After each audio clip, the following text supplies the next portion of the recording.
This process of manipulation by the corporatocracy through the use of debt, bribery, and political overthrow is called globalization.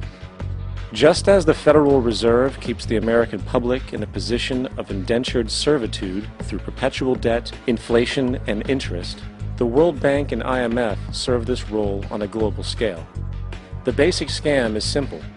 Put a country in debt either by its own indiscretion or through corrupting the leader of that country, then impose conditionalities or structural adjustment policies, often consisting of the following.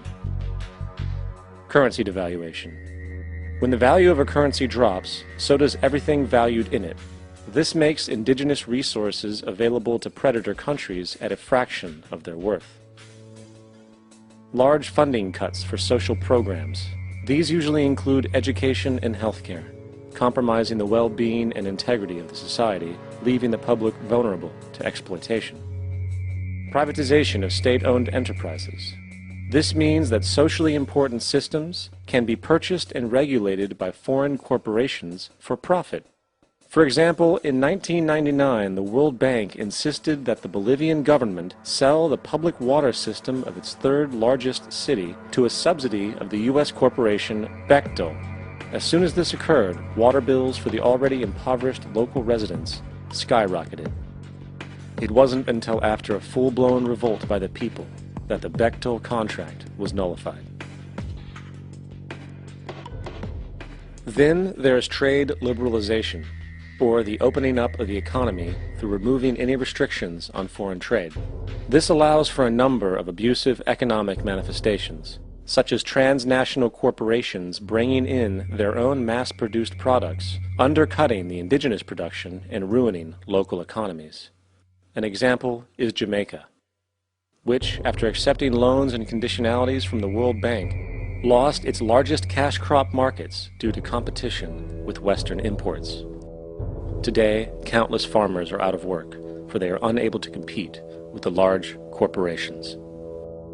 Another variation is the creation of numerous, seemingly unnoticed, unregulated, inhumane sweatshop factories, which take advantage of the imposed economic hardship. Additionally, due to production deregulation, environmental destruction is perpetual, as a country's resources are often exploited by the indifferent corporations while outputting large amounts of deliberate pollution. The largest environmental lawsuit in the history of the world today is being brought on behalf of 30,000 Ecuadorian Amazonian people against Texaco, which is now owned by Chevron. So today it's against Chevron, but for activities conducted by Texaco. Estimated to be more than 18 times what the Exxon Valdez dumped into the coast of Alaska.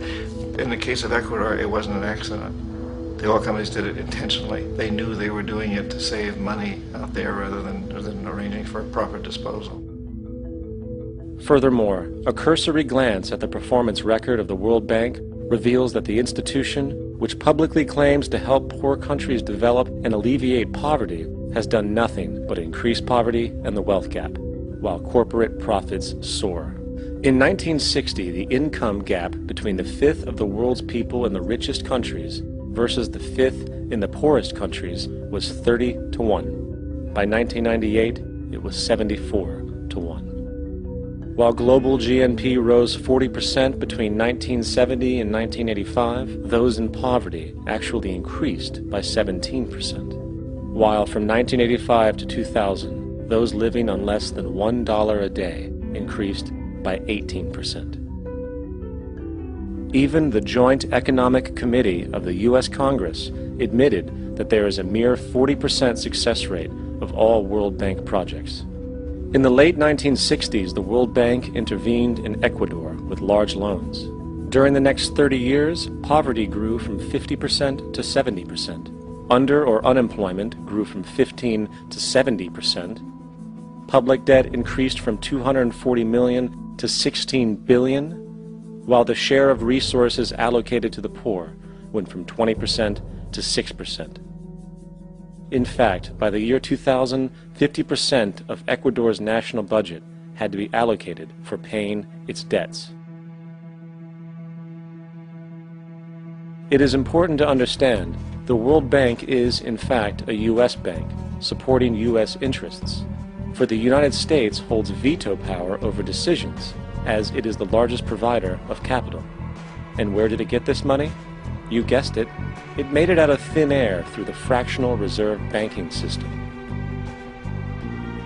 Of the world's top 100 economies, as based on annual GDP, 51 are corporations, and 47 of that 51 are US-based.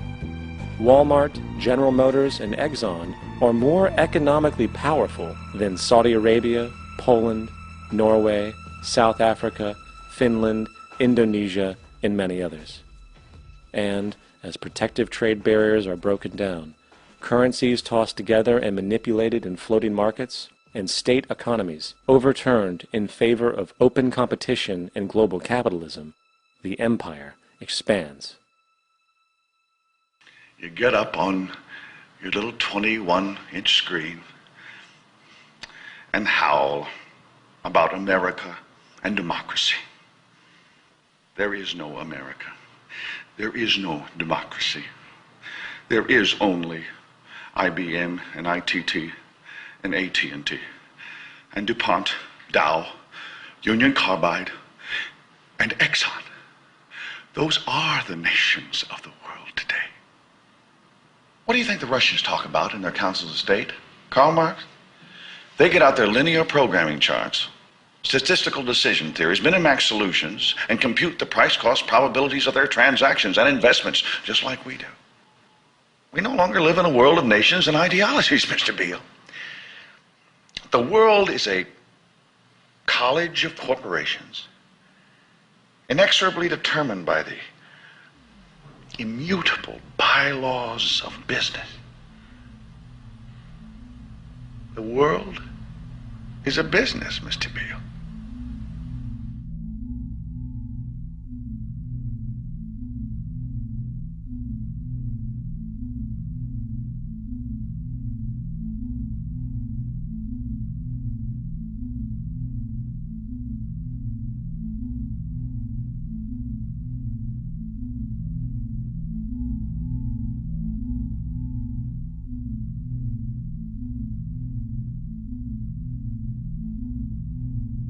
The world is being taken over by a handful of business powers who dominate the natural resources we need to live while controlling the money we need to obtain these resources.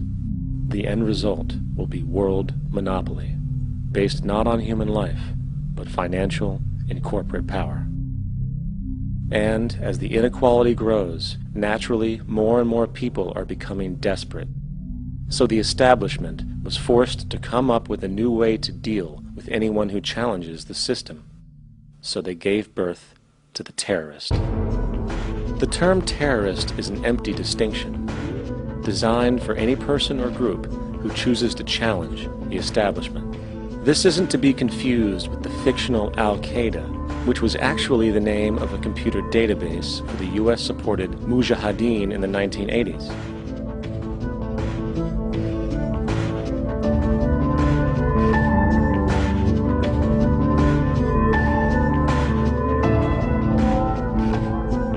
In 2007, the Department of Defense received $161.8 billion for the so-called global war on terrorism. According to the National Counterterrorism Center, in 2004, roughly 2,000 people were killed internationally due to supposed terrorist acts. Of that number, 70 were American. Using this number as a general average, which is extremely generous, it is interesting to note that twice as many people die from peanut allergies a year than from terrorist acts. Concurrently, the leading cause of death in America is coronary heart disease, killing roughly 450,000 each year. And in 2007, the government's allocation of funds for research on this issue was about $3 billion. This means that the US government in 2007 spent 54 times the amount for preventing terrorism than it spent for preventing a disease which kills 6,600 times more people annually than terrorism does. Yet, as the name terrorism and Al-Qaeda are arbitrarily stamped on every news report relating to any action taken against U.S. interests, the myth grows wider. In mid-2008, the U.S. Attorney General actually proposed that the U.S. Congress officially declare war against the fantasy. Not to mention, as of July 2008, there are now over 1 million people currently on the U.S. terrorist watch list.